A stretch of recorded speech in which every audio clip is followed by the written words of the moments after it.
Bonjour les Parisiens, bonjour le foot et bonjour l'Europe, matin de Ligue des Champions. Et on va commencer ce before avec, pas notre équipe, mais celle de Stuttgart. Une équipe de Stuttgart qui peut jouer en 4-5-1, en 4-4-2, mais dont on peut être sûr, c'est que pendant le premier quart d'heure, 20 minutes, elle va nous rentrer dans la gueule avec l'intensité et la puissance des chars allemands habituels. C'est les équipes allemandes, ça te percute, ça a un public avec un gros stade, ça gueule, ça pousse, ça machin. Pendant cette furia des Panzers, va falloir rester bien compact les Parisiens et garder notre sang-froid. Moi, je ne suis pas assez Stuttgart pour savoir comment exactement ils se positionnaient, mais j'ai écouté Paulo Breitner, sans doute comme vous, hier, qui est un spécialiste, nous dire qu'il pensait qu'ils allaient jouer en 4-5-1.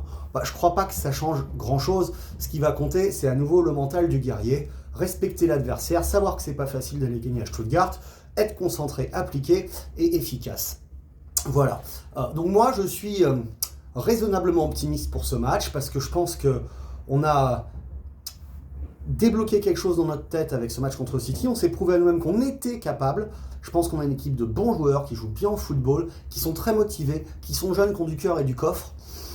Et avec ces éléments-là, j'espère que ça va bien se passer. Voilà, on va commencer a priori dans les buts avec Gigio Donnarumma, on va avoir Hakimi, on va avoir Marquinhos, on va avoir Pacho. À gauche, il pourrait nous faire une dinguerie en mode Joao Neves et tout ça. Moi, je vois pas pourquoi tu mettrais pas Lucas Hernandez. Il peut mettre Beraldo aussi. Mais le choix naturel, c'est Lucas. Lucas, champion du monde à ce poste-là, il y a beaucoup joué dans sa vie, il a les repères. Après, la question se pose parce que c'est vrai qu'on a vu que Lucas manquait de rythme. Il a été débordé contre Espali, il a été débordé en championnat.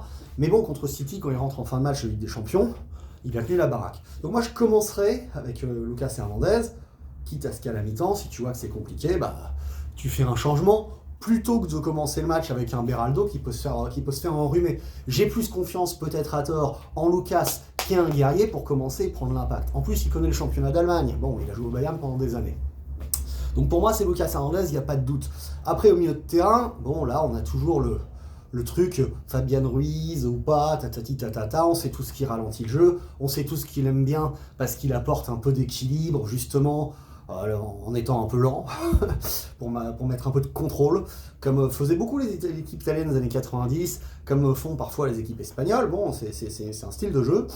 Mais moi, je mettrais quand même Vitinha, Zahir, Joao Neves. Pourquoi Joao Neves, parce que Lucas Hernandez aura besoin de jambes à côté de lui, éventuellement pour l'aider à le couvrir si jamais il est encore un petit peu léger. Et Joao, c'est un chien de la casse, il se bat, il court sur tous les ballons, ce que n'est pas du tout Ruiz. Voilà, donc à gauche, pour moi, c'est forcément Joao Neves. À droite, Zahir Emery pour les mêmes raisons, parce que quand Hakimi va monter, on a besoin d'un mec qui puisse couvrir, qui connaisse le poste d'arrière droit, puisqu'il y joue souvent. Voilà. Et après, Vitinha au milieu de terrain, parce que c'est lui qui sent le ballon, qui a le ballon qui sent le foot dans cette équipe.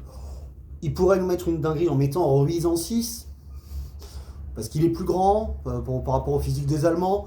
Mais je vois pas l'intérêt immédiat. Après, c'est vrai que si à la mi-temps ça se passe moyen, que tu regardes le banc et que tu as Vitinha plutôt que Ruiz pour essayer de reprendre le contrôle, d'aller plus haut une fois que tu as laissé passer leur énergie, t'es toujours à 0-0 par exemple, ça peut avoir aussi du sens. Mais moi j'irais quand même sur Vitinha, Zahir et Joao Neves. Voilà. Après devant, là c'est là où il y a le petit challenge. Alors comme il n'y a plus que Kvara, il n'y a toujours pas Kvara, on sait qu'on a le choix entre Lee, Dembélé, Doué, Ramos, Barcola.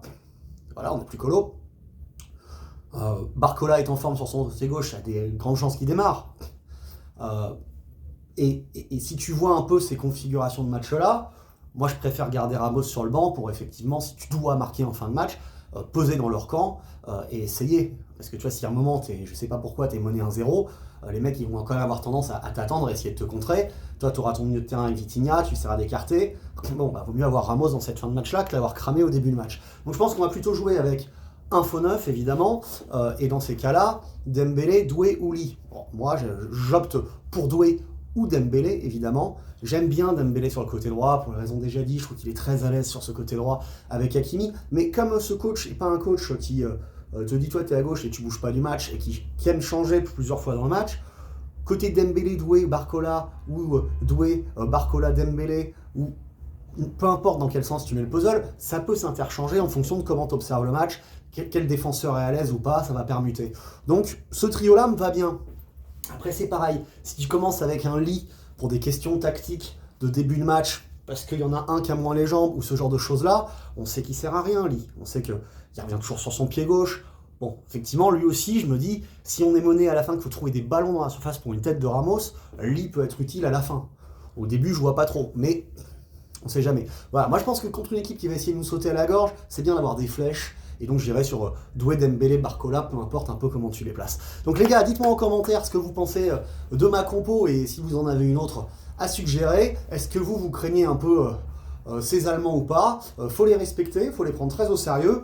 Mais a priori, si on est organisé, efficace, volontaire et qu'on montre le cœur qu'on a montré la dernière fois, ça va bien se passer. À ce soir les gars.